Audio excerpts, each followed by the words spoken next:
सौभाग्यवती व्रत कथा। सौभाग्यवती व्रत का महत्व हिंदू धर्म में अत्यधिक माना गया है। यह व्रत विवाहित स्त्रियों द्वारा अपने पति की लंबी उम्र, अच्छे स्वास्थ्य और सुख समृद्धि की कामना के लिए किया जाता है। इस व्रत को करने से स्त्रियों को अखंड सौभाग्य की प्राप्ति होती है और उनका गृहस्थ जीवन सुखी बना रहता है।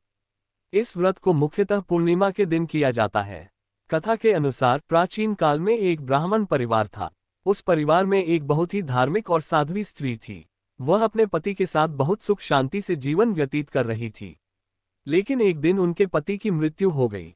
स्त्री इस दुखद घटना से अत्यंत दुखी हो गई और उसने सोचा कि अब उसका जीवन निरर्थक हो गया है। उस समय एक साधु वहां से गुजर रहे थे। उन्होंने उस स्त्री का दुख देखा और उससे कहा, तुम्हें सौभाग्यवती व्रत करना चाहिए। इस व्रत से तुम्हारे पति को नया जीवन मिल सकता है।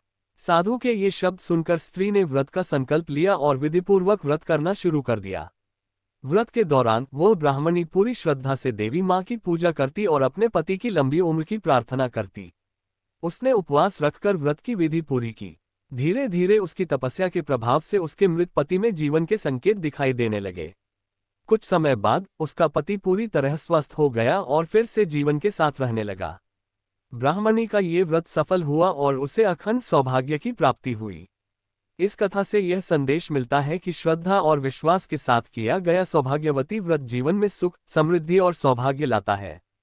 यह व्रत न केवल पति की लंबी आयु के लिए किया जाता है, बल्कि गृहस्थ जीवन में आनंद और समृद्धि के लिए भी महत्वपूर्ण माना गया है। व्रत की विधि में विशेष रूप से ध्यान रखा जाता है कि पूजा के दौरान देवी माँ को लाल वस्त्र, चूड़ियां, बिंदी, सिंदूर और सुहाग की अन्य वस्तुएं अर्पित की जाएं। व्रती स्त्रियों को इस दिन खासतौर पर ब्राह्मणों को भोजन कराना चाहिए और दक्षिणा प्रदान करनी चाहिए। व्रत के समापन पर कथा सुनने और पूजा करने के बाद व्रती महिलाएं अपने पति के चरण स्पर्श करती हैं और उनका आशीर्वाद प्राप्त करती हैं।